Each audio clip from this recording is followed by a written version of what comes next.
myself dreaming in silver and gold, like a scene from a movie that every broken heart knows.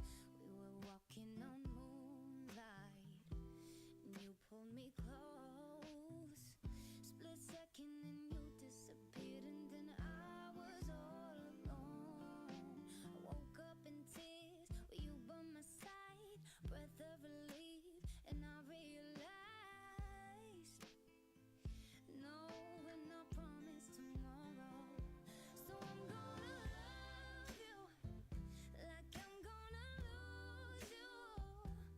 I'm gonna hold you like I'm saying goodbye. Wherever we're standing, I won't take you for granted, 'cause we'll never know it when we'll run out of time. So I'm gonna love you like I'm gonna lose you.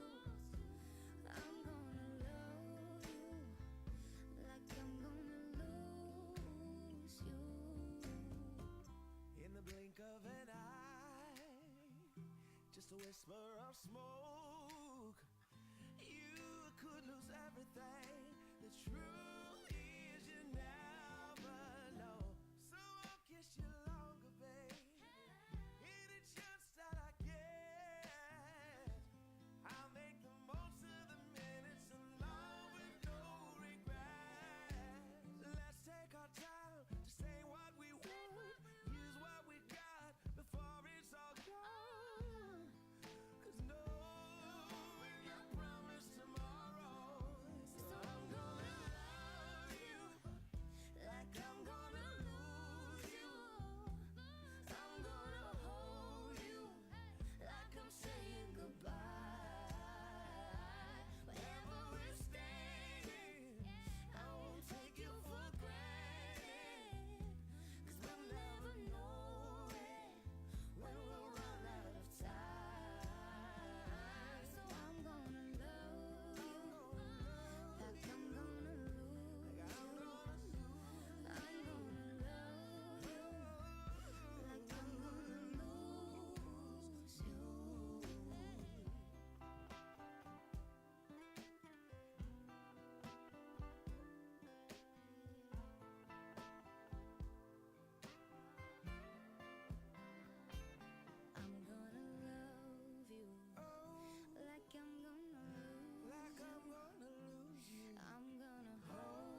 trying to do it right. I've been living a lonely life. I've been sleeping here instead. I've been sleeping in my bed. Sleeping in my bed.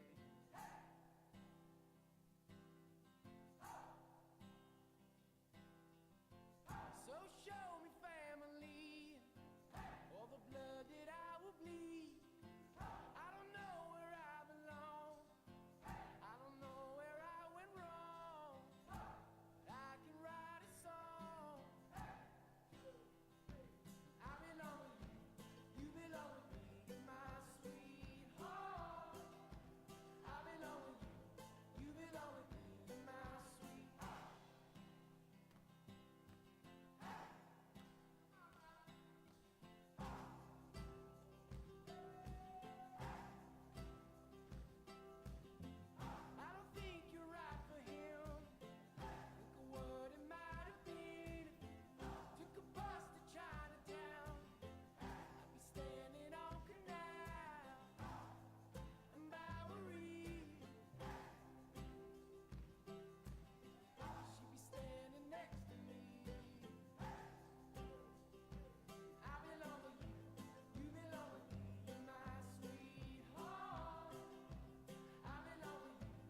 step one, you say we need to talk. He walks, you say sit down, it's just a talk. He smiles politely back at you. You stare politely right on through some sort of window to your right. As he goes left and you stay right between the lines of fear and blame. You begin to wonder why you came. Where did I go wrong? I lost a friend somewhere along in the bitterness, and I put out stayed up with you all night. And I know how to save a life.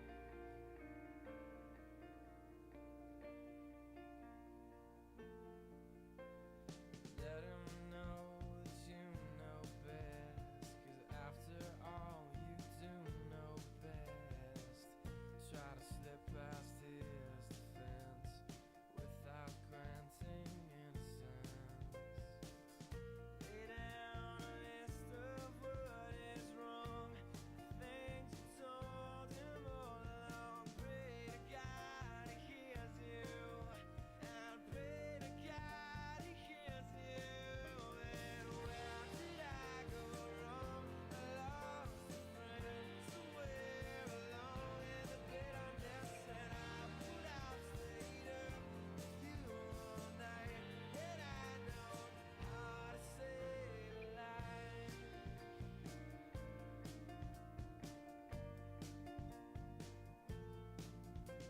As he begins to raise his voice, you lower yours and grant him one last choice. Drive until you lose the road, a break with the ones you follow. He will do one of two things. He will admit to everything, or he'll say he's just not the same. And you'll begin to wonder why you came. Where did I go wrong? I lost a friend somewhere along in the bitterness, and I put out stayed up with you all night. And I know how to save a life. Where did I go wrong? I lost a friend somewhere along in the bitterness, and I put out stayed up with you all night. And I know how to save a life.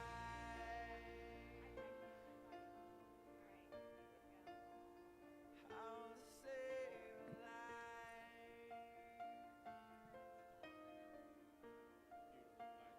How to save a life. Where did I go wrong? I lost a friend somewhere. Good morning, good morning, good morning. Hey, everybody. Everybody smile. Hey, my name is Jeremy White. I'm the editor of Pizza Today magazine. Just here really, hey, there's my fans right there. The two people that adore what I do. Oh, I love you too, beautiful. Hey, anyway, hey, good morning. Thanks for getting up bright and early. Today's speaker, Mr. Sammy Mandell, Dallas, Texas. He was our Young Entrepreneur of the Year last year, our first ever. This guy's got a great story. He's just got so much energy, so much enthusiasm, so much love for what he does, so much passion. And I think that will, I know that will show through today. And I think you guys are really going to be inspired by his story. He started off very, very young, and he faced many, many obstacles along the way. It hasn't always been easy. A couple years ago, he tracked us down. He introduced himself, and he said, hey, one day I'm going to be the highest grossing independent pizzeria in the United States of America. One day I'm going to be on the cover of your magazine. One day I'm going to do big things. And we're like, that's awesome, kid. Good for you. We hear this every year. I'll probably never see you again. And, well, he's the one who has done everything he has said he's going to do so far. So, hey, without further ado, please welcome Mr. Sammy Mandell. Sweet. Thank you, Jeremy. How's everybody doing? It's hard to believe that 7 years ago was my very first Pizza Expo, and I'm here speaking with y'all right now on the stage. So it's a very, very interesting experience. I want to say thank you to Pizza Today, Jeremy, Denise, Josh, Pete, and the rest of the Pizza Today team for making this happen. I also want to say thank you to Grande for sponsoring this. Also to all the mentors and teachers that I've had here, Pizza Man Dan, Michael Shepard, the Forelli family, Big Dave, and Tony G. For you guys that don't know, last year I won the first Young Entrepreneur of the Year. And one of the things that they gave me was a free class to Tony G's International School of Pizza. Here is, let me just get these slides rolling here. Oh, sorry.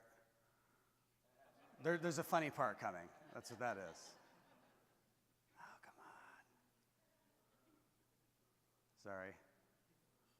Hopefully it stays there. So there's me and Tony. So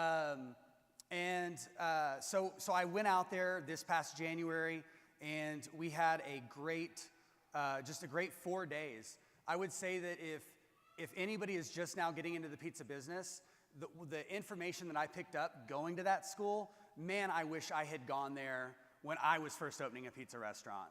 But even at 11 years in the business, I still picked up tips and tricks from Tony, things that I just always heard of that I never did, that I got to do with him, work in his kitchens. It was a great experience. And I just want to say thank you to Tony, Oscar, and Laura also for the experience, and Pizza Today for sending me there. But I know, to get into this, I know a lot of you guys, when y'all are probably getting into the restaurant business like me, you find yourself telling everybody that you're going to open a pizza restaurant. And the first thing is everybody's like, dude, what are you thinking? You're crazy. You're crazy. Well. You're crazy. I like you, but you're crazy. So, I like to say, we are all crazy. In this room, many of y'all all heard the same statistics that I heard. When I first went and talked to my accountant and said, man, I see this idea, I'm gonna open a pizza place. He said, Sammy, that is the worst idea. Do not open a pizza place. So many people fail. It is a 90% failure rate in the first year. And I think the majority of y'all all know that.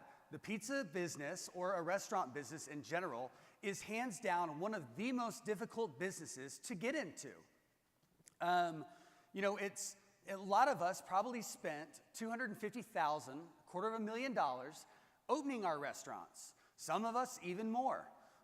When you think of taking that investment and putting it into essentially your future, because you're trying to bank on that, you've got this great idea, a lot of passion, a vision, but you think of how many other people, what would they do with $250,000? Probably not give themselves a permanent job. Many of our employees, they would go on a $250,000 vacation. But what did we do? We betted on the future. We took our vision and we said, hey, we're going to make this come to life so that one day we can all have a better future.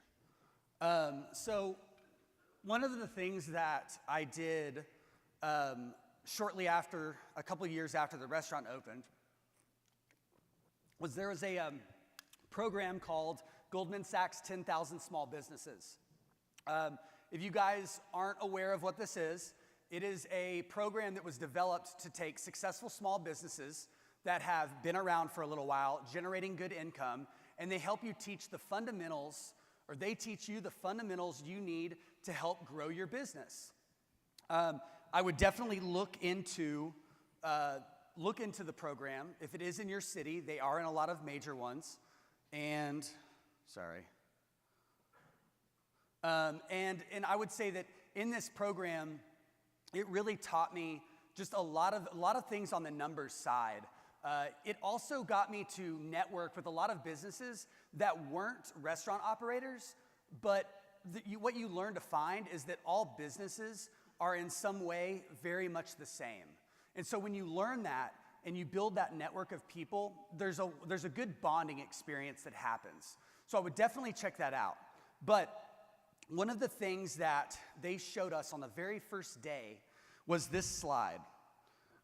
that there's 29.6 million businesses in the United States. Only 5.7 million of them, which is less than 20%, have employees.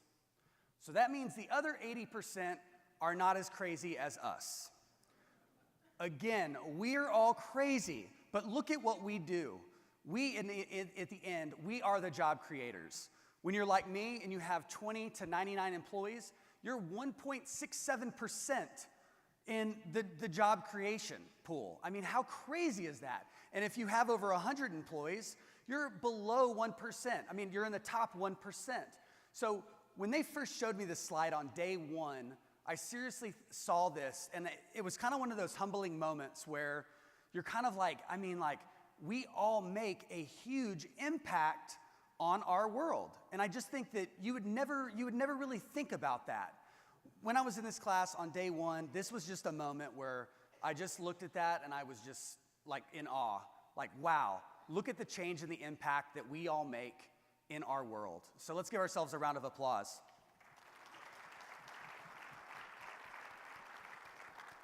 So moving back into a little bit of my background, as some of you guys have heard, I started the GAPCo at a very young age, and the only restaurant experience I had was working 3 months at Chili's. I was a server, and I was like the worst server known to man. I was so bad that one time a guy ordered mini burgers and told me he was on a low-carb diet. I thought that meant he only ate bread. And when I showed up to the table with toasted buns, he was so pissed. But nonetheless, I was fired from that job and I moved on. One thing I was good at, though, was computers. I found myself owning ATM machines and installing them on bar strips or in bar areas. One of those is where I opened Greenville Avenue Pizza Company.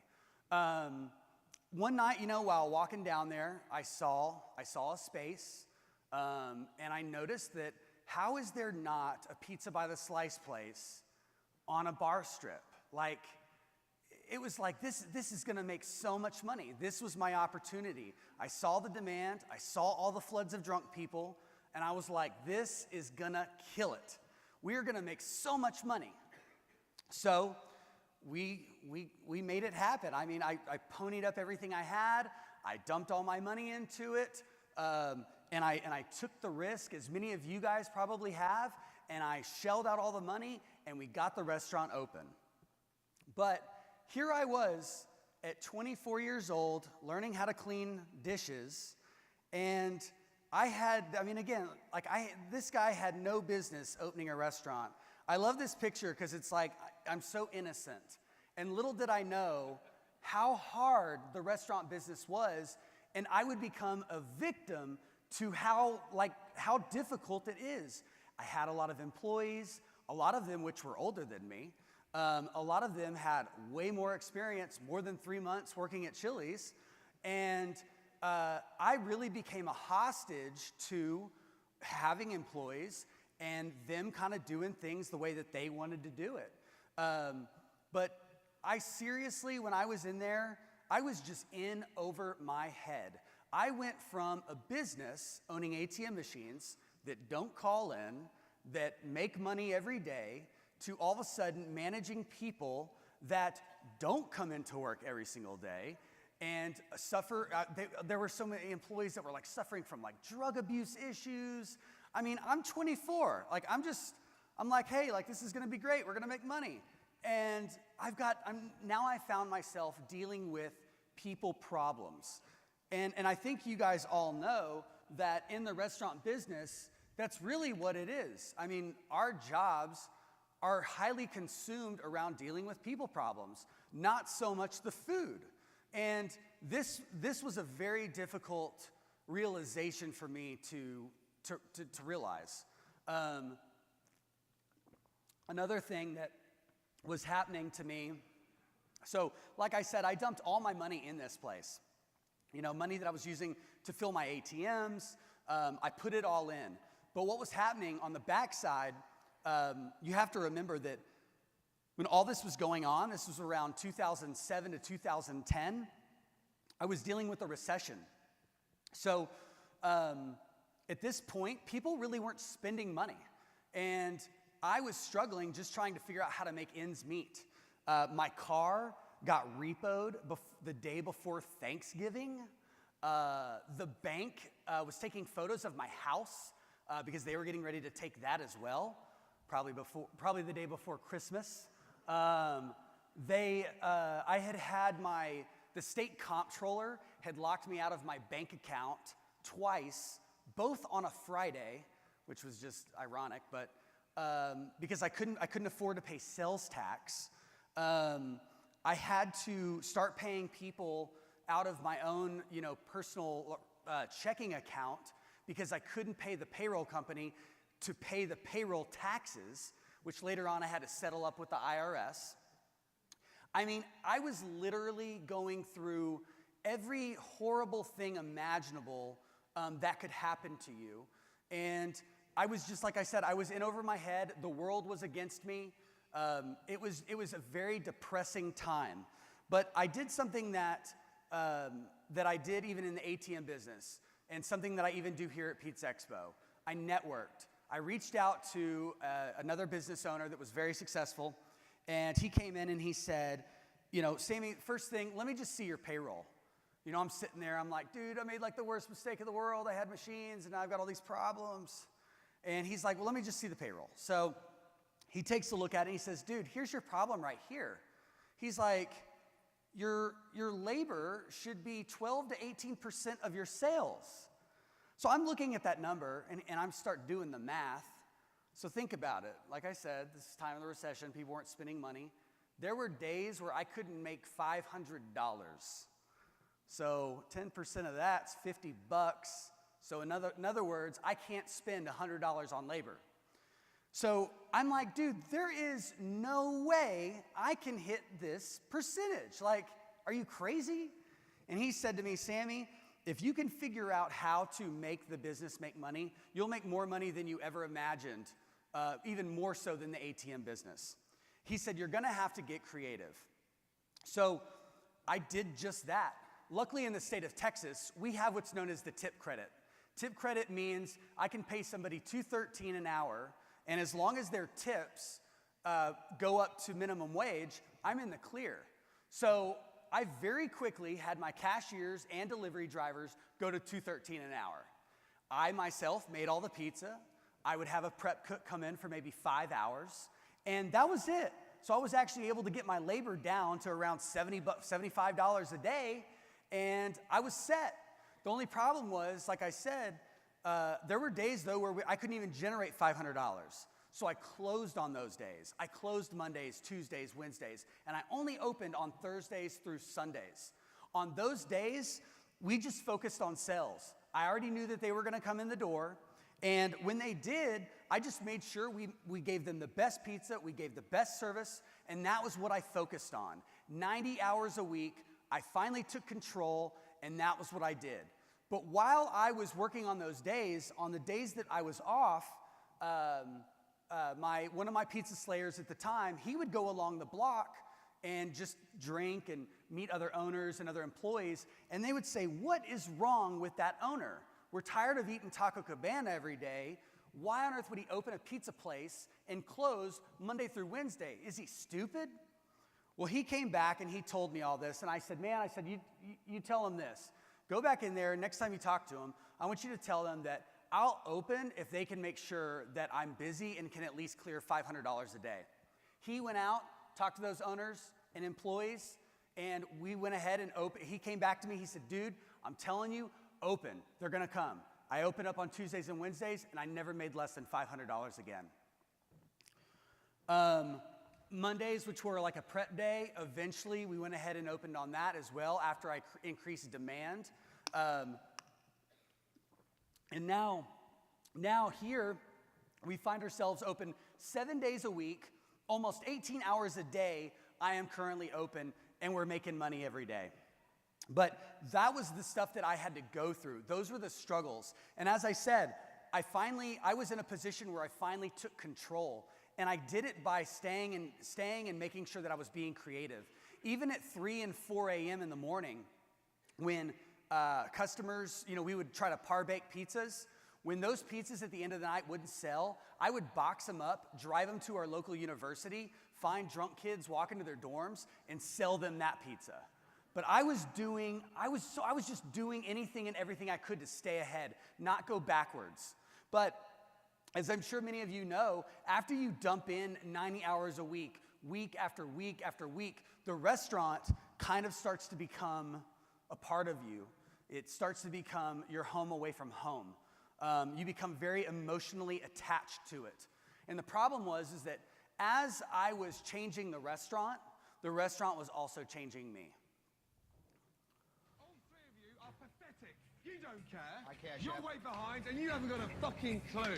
Can we work together as a team? Yes, Chef. That's pretty much kind of what I became like at a certain point. Still kind of am like that to a degree.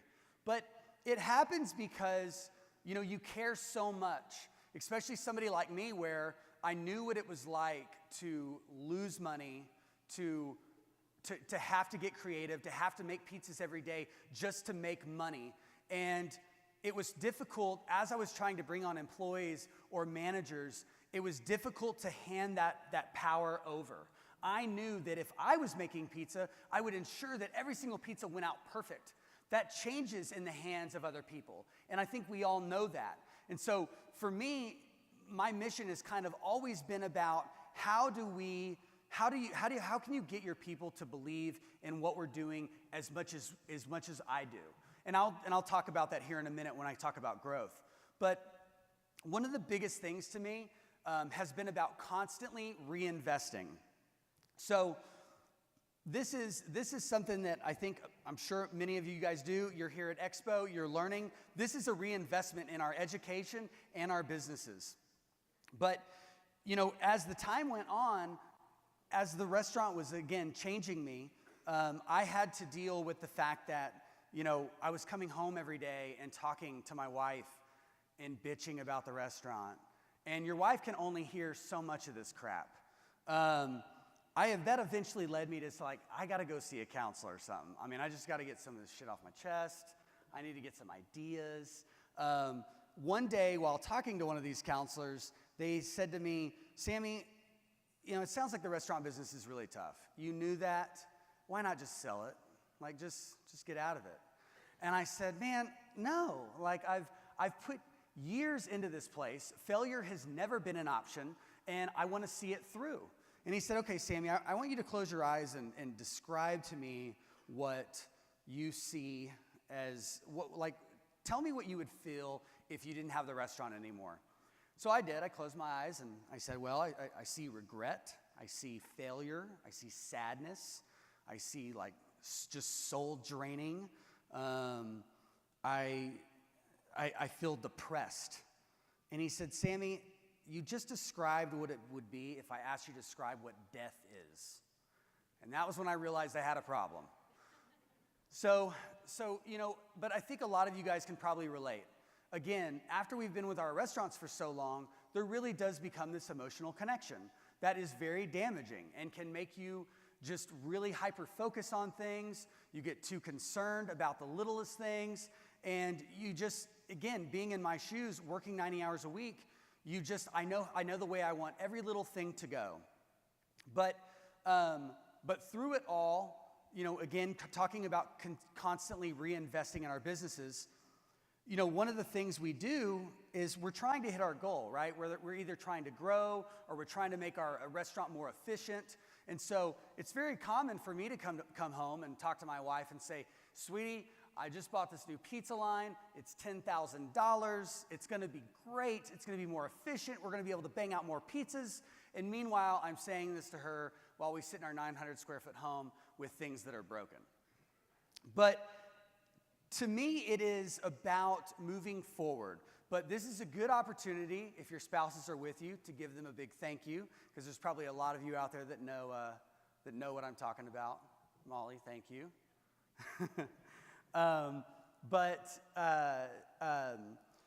Again, reinvesting, it's not only just in equipment, but it's also in people. I think there's probably some people out here that maybe you have a manager that makes more than you. I know I did for many, many, many years. Many other managers making more than me for many years. But again, it's all about the end game. It's all about the goal. It's all about making sure that hopefully one day I can retire, and that I want to make sure that everything that I have the right people, and the right people, unfortunately, cost a lot of money. So as I was working in the restaurant, again, putting the time in, I want to say one more thing too, on reinvesting. So, one of the things I can say that kind of describes me is I consider myself a top-line owner. So I'm lucky that I do not have an investor. If I did, they would slap me, because investors care about that bottom line. They want to see that there's a percent growth. Well, I'm not that way. I focus on the top-line sales. So to me, if the restaurant breaks even, but I know that I spent all my money on the restaurant, whether that was in growth or new equipment, I'm totally okay with that. That also makes me a very risky competitor, because I will do things that most won't. I will do financial moves that maybe won't make a whole lot of sense to people. But to me, if I know that that money was spent going back into the business, I will do that every single time. So that, just so you guys kind of know a little bit about me, I am all concerned about my top line numbers. I know if the sales are coming in, I don't have anything to worry about, and I'm going to keep dumping that money right back into the restaurant. But as I continued to work on the line, at one point, I said to myself, this wasn't the idea. I came down here, saw an opportunity to make money, fill the demand, and move on. Not make pizzas every single day. So I sat there and I thought to myself, okay, how do I get somebody to want to do what I do as passionately or as close to or believe in it close to what I want? And so the idea of growing was very natural to me. I said to myself, how do I get people to want to work for me for 1 year, 2 years, 3 years, 4 years? And you guys all know, the younger employees are more difficult to sell to. In the days where you could have employees that are there for 5, 10, 15 years, that's just hard to establish these days. So I thought to myself, well, how do you take somebody, again, make them care and make them want to dump in longevity? It was natural. I knew I needed to grow. I needed people to come in and see, wow, this dude's going to open a second restaurant and a third restaurant and a fourth restaurant, and there will be more opportunity for me along the ways. I have spent so much time trying to make that happen. I knew that I had to bring in other people, and I knew the challenges ahead. I knew that for me to remove myself from the pizza line, it was going to require that heavy investment into new people, into an infrastructure. But how was I going to do that? Because I didn't have a whole lot of money. So I brought in Big Dave. If many of you guys don't know Big Dave, he's one of the biggest pizza consultants in the industry. I just talked to him the other day. He's doing great. And Big Dave came in, and he was totally impressed with our operation. Loved my people, said, man, I don't even think you need me here. You're killing it.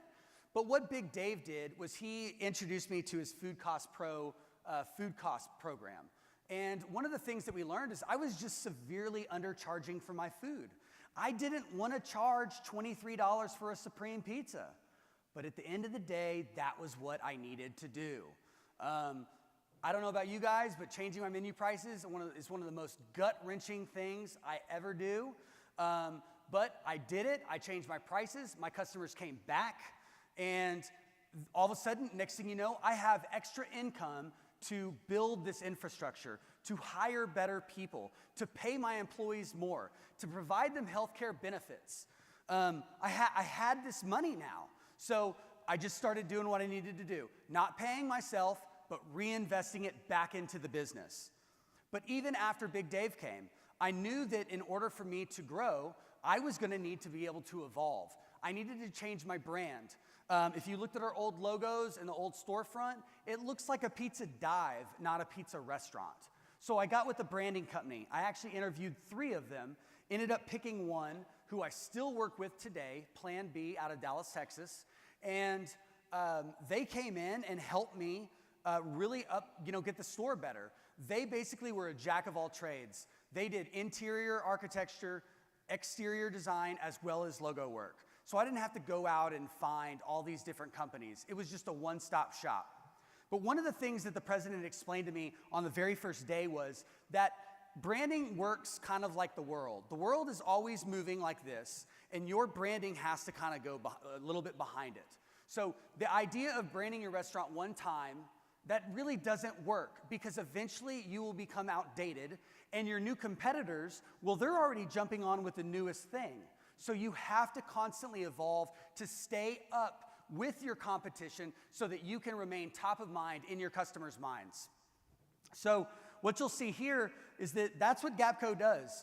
Obviously we've got branded boxes, but we also brand our water bottles, because we believe that anything we can get inside of a customer's home, such as even our pens, that is just one reminder of GAPCo. Somebody can walk into a house and see that in a fridge and say, hey, I haven't been there yet. How is it? So we look at anything we can do to get in the face of our customers. That's what we're going to do. Most recently, we even started doing plastic to-go bags. This was a big challenge for me to find a company that could do it custom. We did lock down a company that could, and now we even have our bags. And then today, with third-party marketing and Uber Eats and all these, I think your to-go bags need to be branded. But look at even our table numbers. We don't want the generic numbers. Remember, we also live in a time of Instagram and Facebook. People are taking photos all the time. So anything that's going to be on that table, you really want that to be branded. When it comes to our big designs, such as our pizza box, at GAPCo, we believe in changing that every 2 years. And I know that's intense to some of you guys might think about that. We spend a ton of time on our design, but that's how you get out your new imagery. That's how, your logo, new updates that you want to do. You have to always kind of be tweaking it. It's not about going away from your logo permanently. It's just about adding new details to it. And as you do that, you're evolving and you're changing. And that's going to keep your customers interested in your brand for a long period of time. And it's great. It's great when they notice, and it's great when they walk up and they tell you. And I can tell you firsthand, that's what happens to me regularly. People walk in and they say, dude, what are you doing? This looks freaking great. And I tell them, well, I have a branding company. I have a creative director. We work hard on making these things happen. So after I had my pricing was right, I rebranded my restaurant. We were making good money now. I had employees I was taking care of. The next thing that I knew I needed to do, and I say this, it's really kind of like find the team to build the dream. My team, which I kind of call as my infrastructure, I did not go out and hire more restaurant managers. I wanted to go out and find a team that kind of works in an office, that more or less aligns me kind of with a corporate mentality. People that are taking care of the deposits. I'm not running to the bank to do my deposits anymore, nor are my managers. I want them focused on the operation. I brought in an office admin. She took care of my books. She took all of that off me. One of the things that I learned, especially in the Goldman Sachs program, and a lot of owners do this, but when you find yourself doing a job, try to see who you can delegate it to. Because if you are not delegating your responsibilities, then you're not going to be able to grow the restaurant the way you want to grow it and as fast as you want to grow it. So I know that's a lot to stomach, but to me, building that infrastructure that is going to take these jobs is very important. My team today consists of 2 office admins, a catering manager, a creative director, which many of you guys know, Phil, and have seen his work online. Hey, Phil. And Blaine, our new director of operations. Bringing on a team of that size, I spend over $200,000 a year on that team. Again, a lot of people would look at that and say, what are you doing? But to me, I'm trying to grow in the office before I grow in the units. Because the last thing I want to do is have more units, more sales, more customers to deal with, and not have the infrastructure to take care of those people. So I'm trying to kind of grow in a different way so that way I've got a good team I can trust and then grow my units, then scale, not do it in reverse. So again, finding the team is huge. Expensive, but worth it. The next thing you want to do here at Pizza Expo, connect with your vendors. I mean, this is absolutely one of the biggest things I can tell you. One of the largest takeaways I ever had from coming to Pizza Expo was learning about prime vending. If you don't know what that is, that's where you pick a vendor and essentially work an agreement with them to give them 80% of your food business in exchange for better deals. So they're going to give you more consistency in your prices. They're going to give you a little bit more, they're going to work percentages with you, and you are able to establish a relationship that way.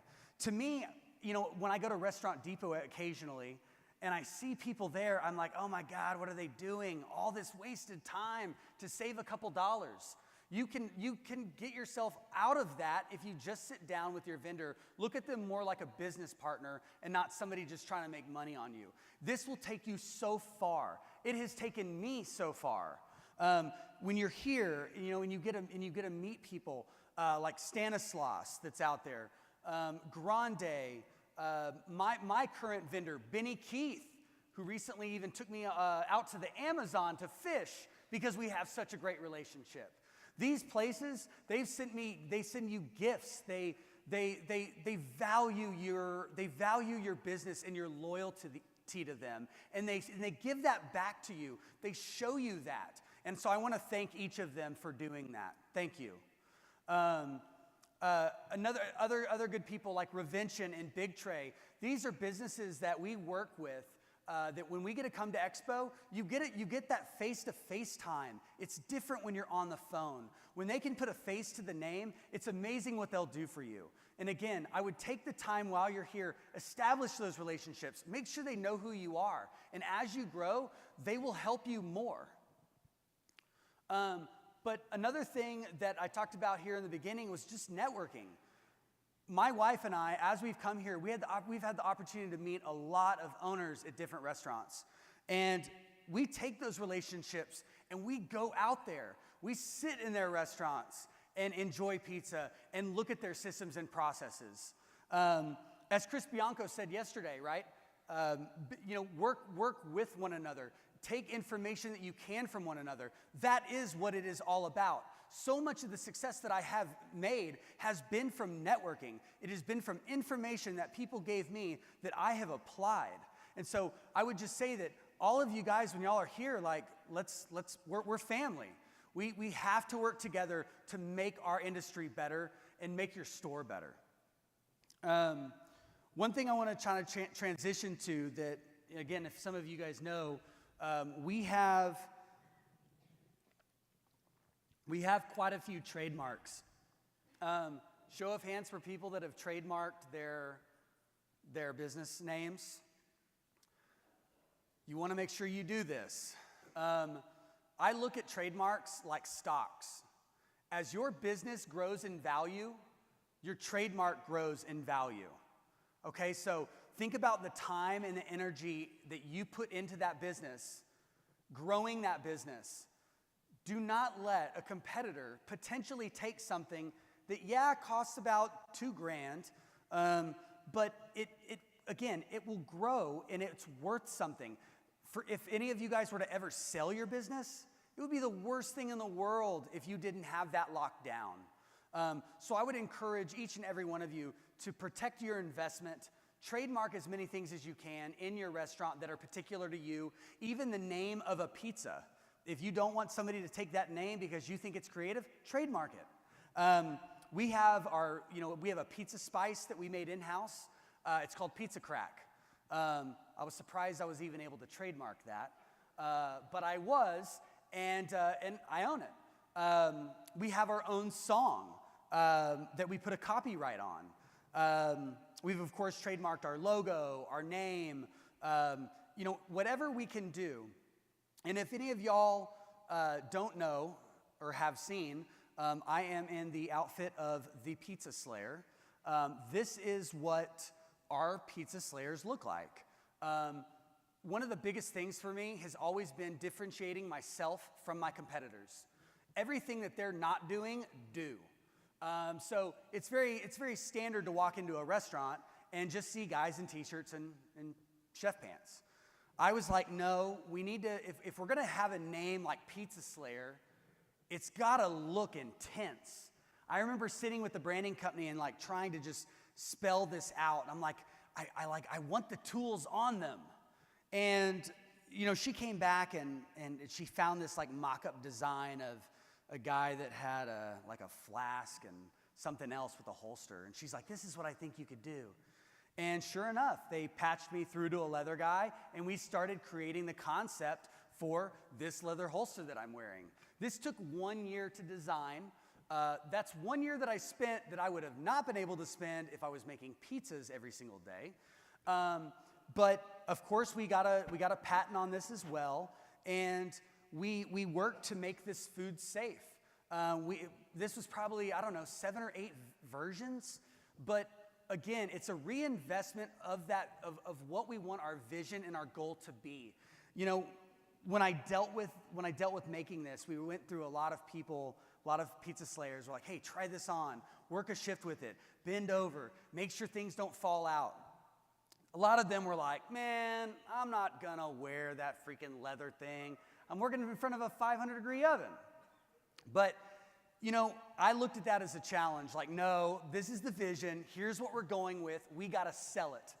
A lot of people ask me, they're like, and I guess let me backtrack. One of the reasons that I wanted to create the Pizza Slayer, and as you guys kind of heard, I became very aware on the early stages of the restaurant how much people have the power over our concepts, over our visions, over us as the owners. This scares me. It still scares me. It scared me a lot back in the day, but it's reality. People control our product.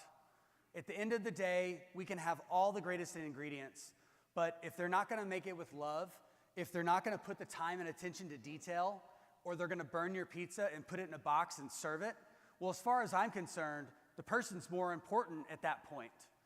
And we all know if you're gonna be successful in this business, you gotta carry the right products. You gotta have the best stuff. That's why we carry Stanislaus and Grande cheese. But nonetheless, it's all about the people. When we came up with the idea of the Pizza Slayer, it was how do we glorify the people making the food? How do we instill passion in them through an idea of a persona, or, you know, like cool images, great videos? How do we rile that up inside of them? Like, yes, I want to be a Pizza Slayer. How do you make that happen? And so that's kind of how this whole thing got going, and why we invested the time that we did into it. Here's a couple of our Pizza Slayers right now on the screen. These are on our website. This is on our website. Boomerang is actually here with me at Expo. This is his first one. But you can see like the black and white, the nitty gritty. I mean, this is really what it is we're trying to sell. We're trying to make people, again, see an image or see content and get excited by being it. And so for me, like, that's what I'm trying to do. It's to me, this idea will work when I see a line of people lined out the door that want to be a Pizza Slayer. That's what I'm focusing on. A lot of people, though, ask me, they say, Sammy, so has it worked? Like, do you have more people coming in? And I'm like, no, it has not worked yet. It hasn't, but I will tell you where it has worked. We have had write-ups from local magazines that have walked in and say, oh my God, look at these guys, they look different. That's what they write about. The customers, they walk in, they're like, oh my God, dude, that is so freaking cool. But it's cool because we did something different. That's what it's about. Whatever it is you guys do in your restaurants, I think that's it. Just be different. Everything and anything you can do to separate yourself from the next guy, make it happen. But here is one of the newest things, again, that we're just launching here today that we've been working on. Again, with us, it's always about glorifying the staff. The more we can glorify them, the more passionate they'll be, and the better I know they'll make our food. So here's just the next thing that we're kind of kicking out to bring that glorification to them.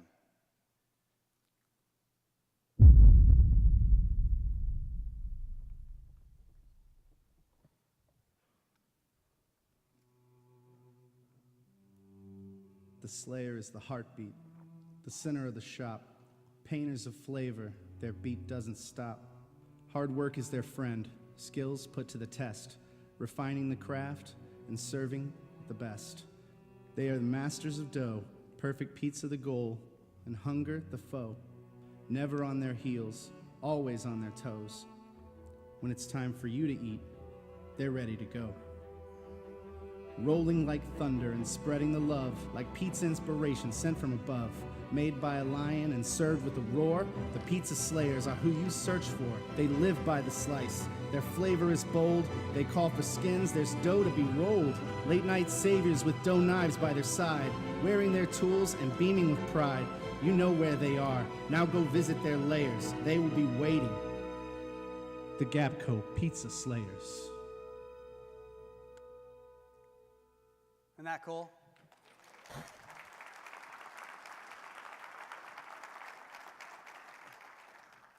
So that's just kind of like a taste of like what it is we do.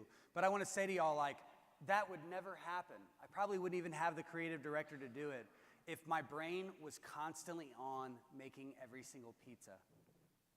We all know that there has to be a balance. Everybody always talks about it. You have your personal life, you have your business life. Being in the restaurant business, we all know it is a very difficult balance, especially when you're the owner. But I'm going to say this, that, you know, growing up, I was not the smartest in my class, far from it. I basically skipped my entire senior year. And I struggled as a kid, whether it was, you know, riding a roller coaster, speaking in front of people, swimming, and all these challenges I conquered, I beat. And I would like to say that I did it all through hard work. You know, there's a phrase you're going to hear a lot in this industry, especially when you're expressing your problems and frustrations to people. They always say, work smarter, not harder. I agree with that statement 100%, but I just think that it's kind of the other way. You have to know what it's like to work hard, to work smart. You got to know what it's like to bootstrap. You got to know what it's like to be in all the other positions of your team. That's what's going to allow you to work smart. We all know that you got to work smart or you're going to be making pizza for the rest of your life. But by no means do I ever find it in my ability to undervalue hard work, because hard work is why I am and why I'm here today.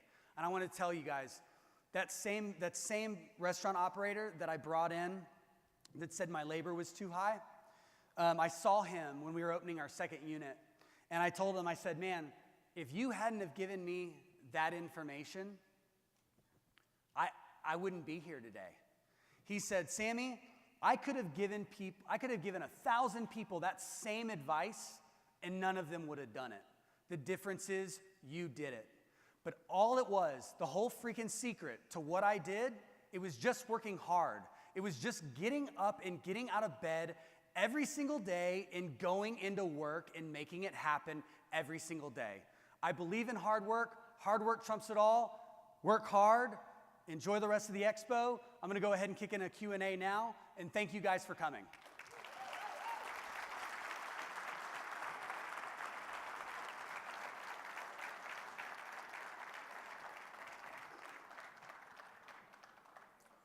Any questions? Yeah.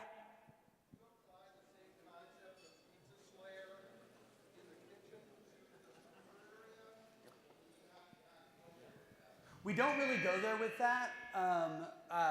Just in the kitchen, our kitchens are a little bit tight, but we are trying to make sure that in the future, as we cross-train, that those same pizza slayers end up in our kitchens.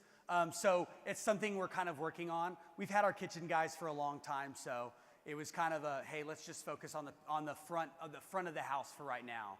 Our pizza slayers actually, they are the front of the house. So when people walk in, those are the ones they greet. Yeah. What percentage of your business is slice business? Currently speaking, profit margins on your slice business versus your whole pizza business? Sure. Would you say that it makes up 50% Sure. Yeah, so he's asking what percentage of my business is slice business. It's actually relatively small. I mean, I would say it's about 10%, but we do have a large communal in our small restaurant, which is 1,500 square feet. In that restaurant, it's a little bit more dine-in heavy, but I would say that what we're all about is really trying to get those bigger ticket items, really drive that PPA up. As you know, in the slice business, that's kind of a tough thing to do. But yeah, I mean, we focus on really selling $23 pizzas. But a lot of people come in, they love the experience, so it's about getting them to stay there.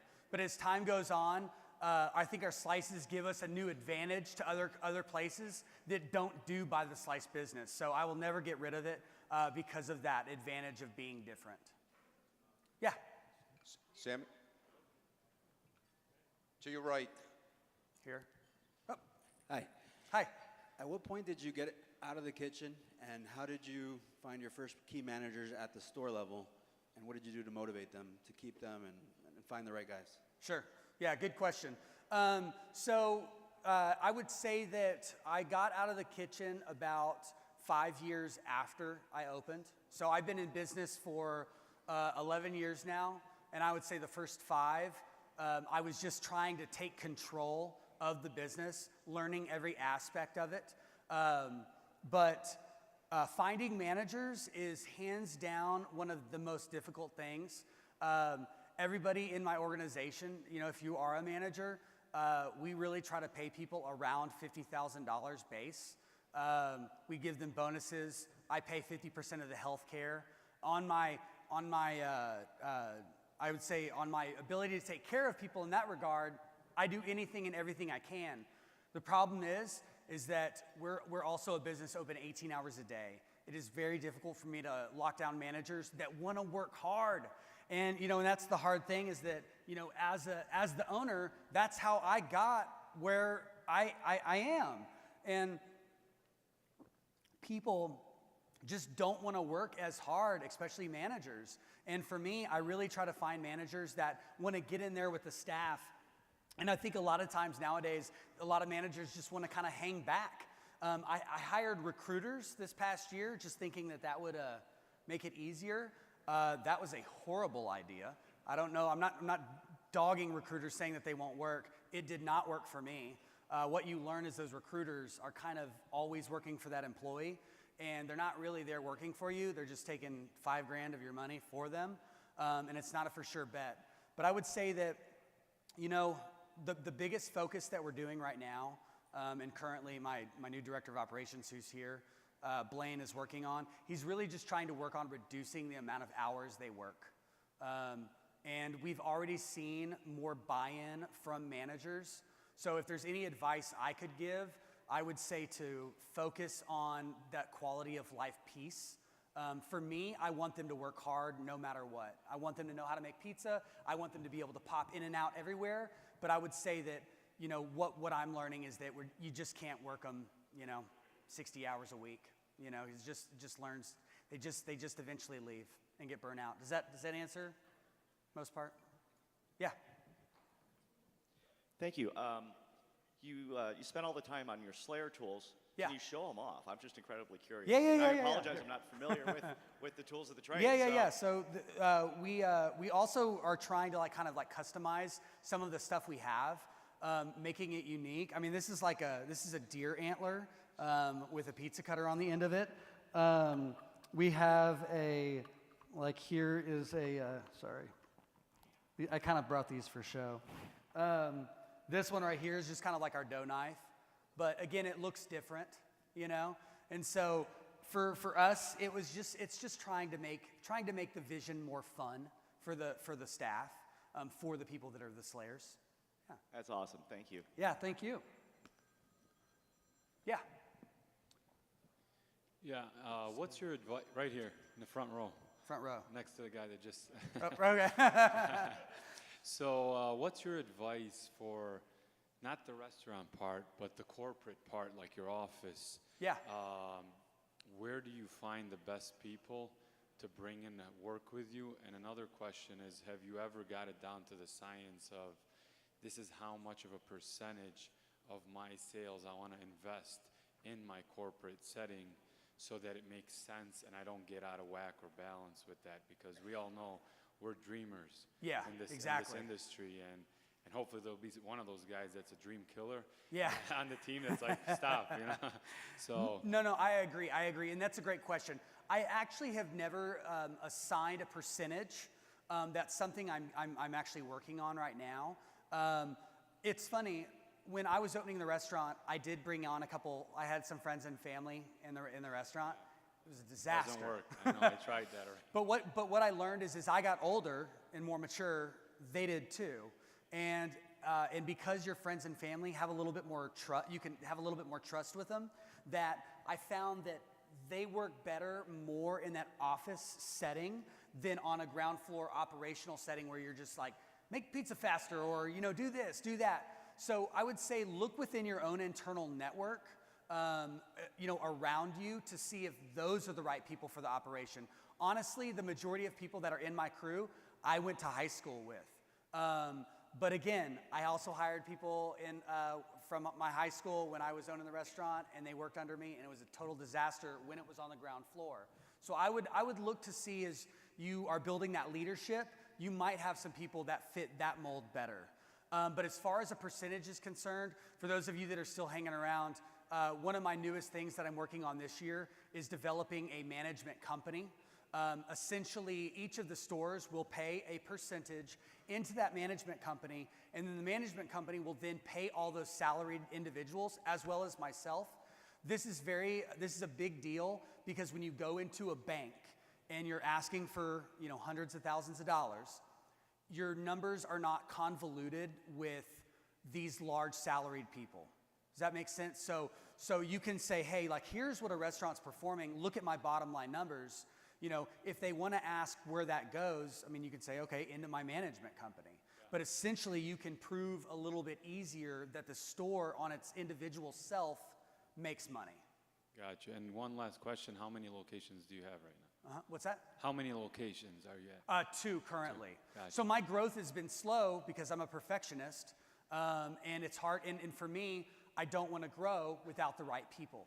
And so for me, a lot of if I'm having a hard time finding, you know, a director of operations, or I don't feel like there's a good trust bond there, I'm not going to just shell out, you know, $300,000-$400,000 and then go, oh shit, you know, I just lost my DO. Now I'm back in the restaurant again.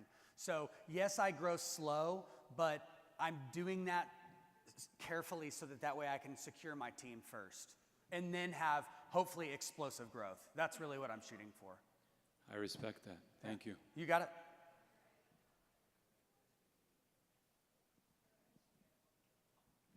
A lot of great points today, Sammy. Thank you very much. It was awesome. I love the video. That was incredible. Can you give some examples of where you distribute? What's the most successful? Is it social media? How do you get the video out? That's pretty much the platform. We you know, we'll put it on our Facebook. We put it on we do have a YouTube channel that we just kind of started going. We're working on, that's kind of one of the next things we're working on, is building our YouTube audience. We know that there's so much we can do, and we're just not taking advantage of all of it. You know, it's crappy, you know, when you create these great videos, you get this content out there and you get a couple likes or a couple views, or but it's the way it works, you know. And what I'm trying to do is not allow that to deter my creative side, not allow that to deter how much I want to put in. For me, I know that the audience will grow over time, and I will tell you that at a certain point, we were launching like videos every Friday, right? Like this just happened at a certain point. And every Friday, that viewership just kept going and going and going. It was getting bigger and bigger. So I think consistency plays a whole lot of it. And we're trying to be more consistent with our content creation. But again, because I'm a perfectionist, I do like to be hands-on in the restaurant. It's hard for me to just go solo content creation with my creative director, but he pulls a lot of that off my back. Hey, Sammy? Yep. Yeah. Inspirational. Thank you for today. For sure. Thank you. My question is, I guess it's specific to my business as well. So our business name is tied to the name of of our town, just like your business name is named is tied to the name of your street. Yeah. Regarding expansion, did you ever consider changing your name, and did you settle at the acronym in order for that not to affect you penetrating another area? Yeah, great question. We focus a lot on our acronym. A lot of our customers, one of the things that's very unique, customers start to call your restaurant something different. Again, when I went and talked to the branding company, that's a rare thing in many cases, where customers kind of take the brand and make it their own. We already had customers calling us GAPCo, GAPC, GAPC. So what we did was we picked which one sounded the best, which we think GAPCo, and we try to pump that out as much as possible. And we don't get rid of the Greenville Avenue Pizza Company, but we try to focus heavily on that acronym to give us the ability to grow. But I don't really have any ambitions of taking this concept like outside of Texas. So I plan on staying somewhat local, but I did focus on that acronym specifically because of the problem you're talking about. Thank you. Yeah. Yeah. You focused on bringing in the consultant to help you with your labor costs. Yes. And you've talked a lot about your labor costs going astronomically high, it seems like. What is the labor cost now? So if you were to take my infrastructure, which is kind of not 100% fair, because it's people that are not really involved on the ground floor of the restaurant. If you were to take that though, I would be like 40%. Again, it's an investment, but if you were to try to back all that out, I'm gonna be right there about in the mid-20s, I would say. And again, a lot of that's just, I really shell out a lot of money. My healthcare costs I'm including in that. So, all of that added up, I would say I'm gonna be somewhere in those mid-20s, but when you add in that infrastructure, 40s. Yeah. Hi, kind of going along that question. Sure. We're in the midst of trying to start a management company as well for some of our locations. And, we've been beating these like prime numbers forever into our team and management and our front lines. And now when you take these fees out, everything changes. And compared to industry standards, your numbers are completely different. I mean, you were saying you're going to go to banks and get financing, and I completely understand that your bottom line grows on the P&L of each location. But doesn't it seem too good to be true, or how do you guys kind of keep gauging it, I guess? Sure. Well, one thing I'll tell you is that over the years, I did develop good relationships with bankers. That comes into play. But I've still been able to acquire loans through the infrastructure still being on my P&L, just because we do a lot of volume. Between the two restaurants, we do 3.5. I have my main restaurant, does 2.6. So there's a lot of volume there, and so that really impresses the banks. But I would say that, I don't know. I think a lot of the relationship plays a factor, but what you're doing is right, though. I mean, if you pull out the infrastructure and you can show that on an individual scale, hey, my restaurant's bringing 18% to the bottom line, they have to see that as a huge advantage. I mean, what you do with that 18% afterwards, which is when it moves to the management company, essentially you control 100% of that, right? You live in the management company, right? Like, we can make a decision between you and I, well, I'll pay myself less if it's important to the bank that they see more money. Or, hey, maybe I have too many people in my infrastructure. The infrastructure is great, the management company is great because you can make changes there that don't have any direct effect to your ground floor. I think you just have to make that argument with the bank. That's really what I do when I go in, is I'm really just trying to make my case very hard, and I feel that it'll be an easier case to make with that management company.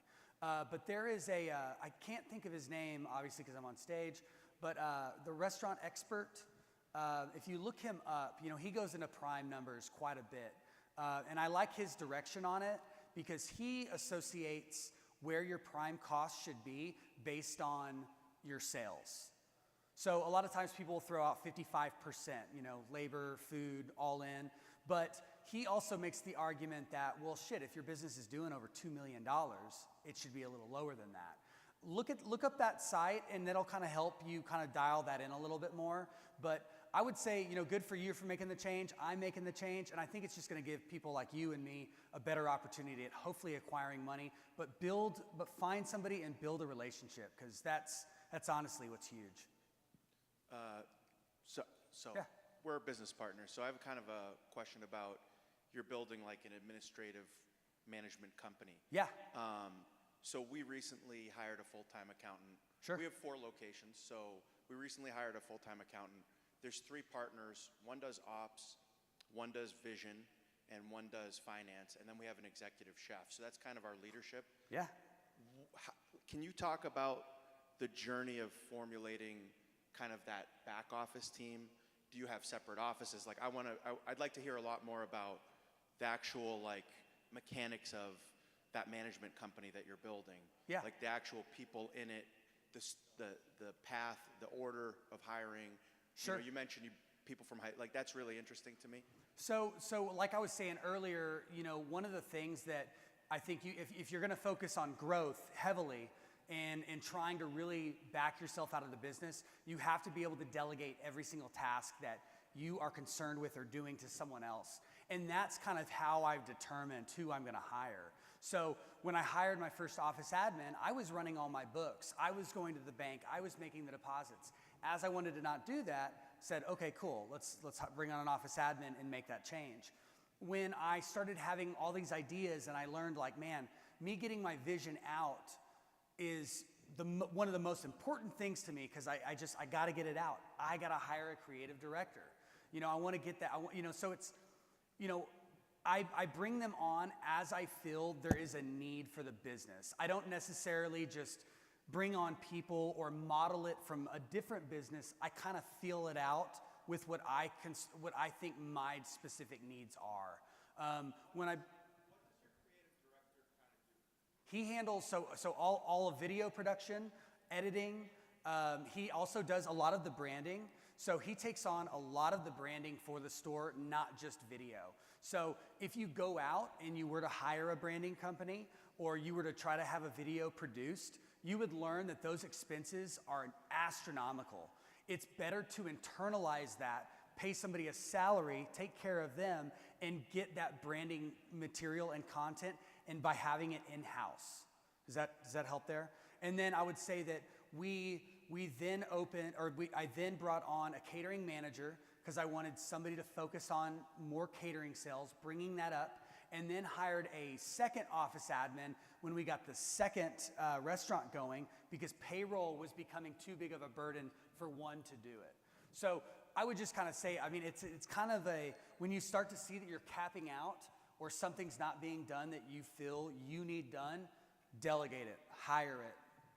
Figure out what you got to do to make your business work with that person there. Does that hit it? Okay. Blaine?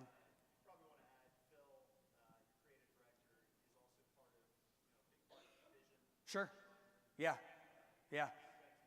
So what my director of operations is also telling me here that our creative director, when we brought him on, because it was all about getting that vision out there, he plays a heavy role in our meetings with the direction of the company.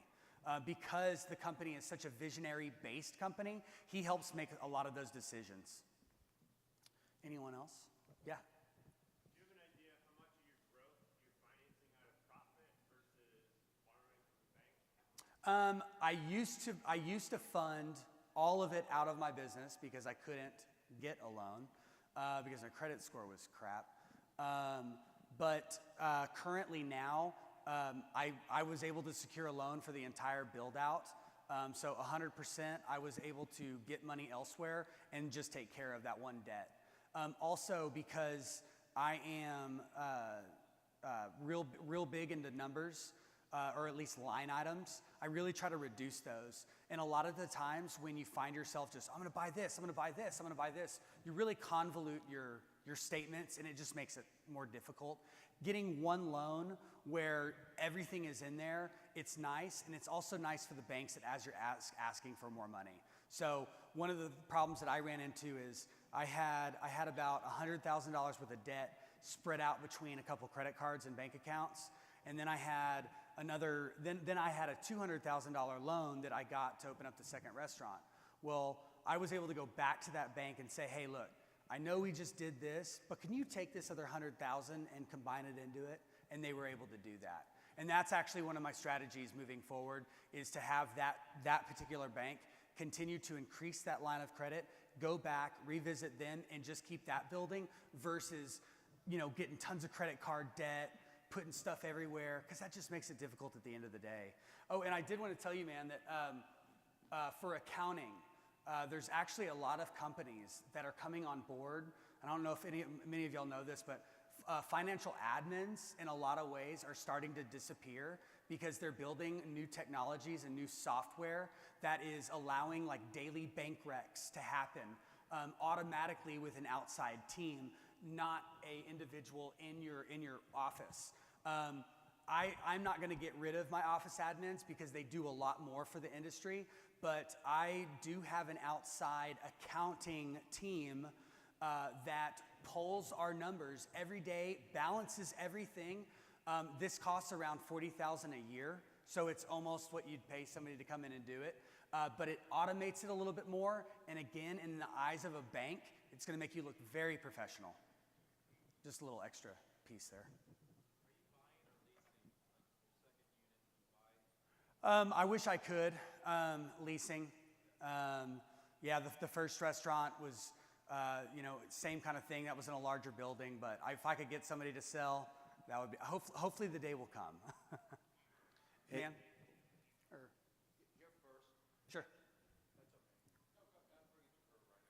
Okay. Well, also, thank you for sticking around, because this is very valuable. No, you're good. You're good. So, branding consultant. You said you used one? Yeah. So correct. Can you talk about kind of what you had them do for you? How did you choose them? Sure. And where do you see it going with them? Yeah. So I interviewed 3 branding companies, but I will tell you, do what I did, which is find one that has somebody on staff in all areas. So exterior design, interior design, as well as logo design. I'm sure in your city there's somebody. And a lot of these branding companies, I use Plan B out of Dallas, Texas. They travel all over. So if you guys are really interested in them, they'll fly out to you. But there are branding companies out there that secure all those people. I would just try to say, find somebody that does it all so your branding will be more consistent. How often do you meet with them? I would say, so it used to be 4 times a year.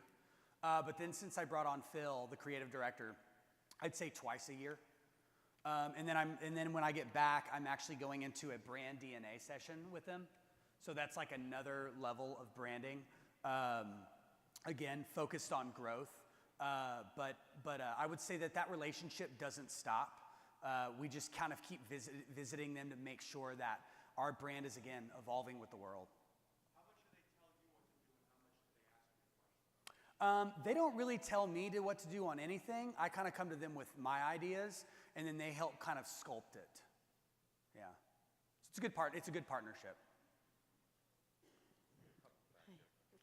Hi, Sammy. Hi. Hi. We just took over Mom and Pop's Pizza 6 months ago, and like they have already their clientele, right? So my question is, do you think it is a right move for us to change the name, or just keep the name because of its clientele already? I think it would just consider how much traction you've had. I know that there have been places that have changed their names when they've been in business for 4 years and still made it happen. I mean, you can do it. And I would think that if you're earlier in the game, it might be better to do it than to wait, because the longer you wait, the more clients you're going to build that are going to support that brand. And where I would be concerned is, how many Yelp followers, how many people are, how many Yelp reviews do you have? How many people do you have following the social media? And if you don't have a whole lot in that yet, then it's a safer move to do it now than it will be when you've got even more followers. So I would look to that. I would just decide, do you have the traction where it's worth staying with that old name? But I mean, again, I've seen people change their business name after being in business for 3-4 years, and it was a good move for them.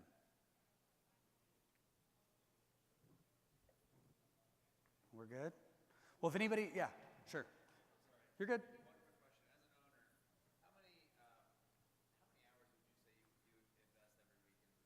I'd say 70 is probably my comfort zone. But I do that not because of I have to. I do that just because that's who I am. So I'm just kind of, for me, going in and putting in, if I get, it's like if I get there at 10 a.m., my wife always makes fun of me. It's like I'll leave at 10 p.m. It's like she's like, no matter what time you go in, you're working like 12 hours, like I would just, it's kind of like my internal clock. But I will say, though, that having a better infrastructure and a better team gives me a little bit more peace of mind. So I do find myself leaving more around the 10 hour nowadays. But even when I'm at home, man, I'm busting out a laptop and looking at statistics and growth and whatnot. How often are you still putting out operational tires? Operational tires. Like, how often do you have to get involved and fix a thing? Or how do you sacrifice the perfection of you being in the shop? Sure. I get it. So again, new director of operations, he's doing a really good job, and he's actually putting out those fires. Something that happened about a month and a half ago, our back oven went down, and he had a repairman come in and fix it, and I didn't even know about it until after the fact. That's something that never would have happened, 3 months ago. So I think it comes to finding that experience. I've tried hiring DOs that didn't have didn't have a ton of experience, or I think there is a level of organization that higher end people need to have. So for instance, I'm not the most organized person, right? So to me, finding a DO or somebody that's gonna live in that infrastructure, they better be organized, because that's what I'm looking for. So, it's like you can find a lot of people that are smart. I think that's one piece. But finding somebody that's smart and organized, that's difficult. But I would say that when you find the organizational piece, that's going to, kind of give you, I think what I'm kind of getting is somebody that's going to take care of shit before you're even aware of it. Back in the day, man, I would have been all over that. Or if somebody didn't tell me, I would have been like, what are you doing? Why wouldn't you call me? But now that I have him, people are directed to contact him, and it was great for him to take care of it, and just move on from it. Again, it gives me peace of mind. Thank you, Sammy. We got to go now. Yeah, that's you're it. Good. You're good. Well, thank you guys. Thanks for hanging. If you guys have any other questions, I'll be here for a minute, so it's all good. All right. Thank you. How are you?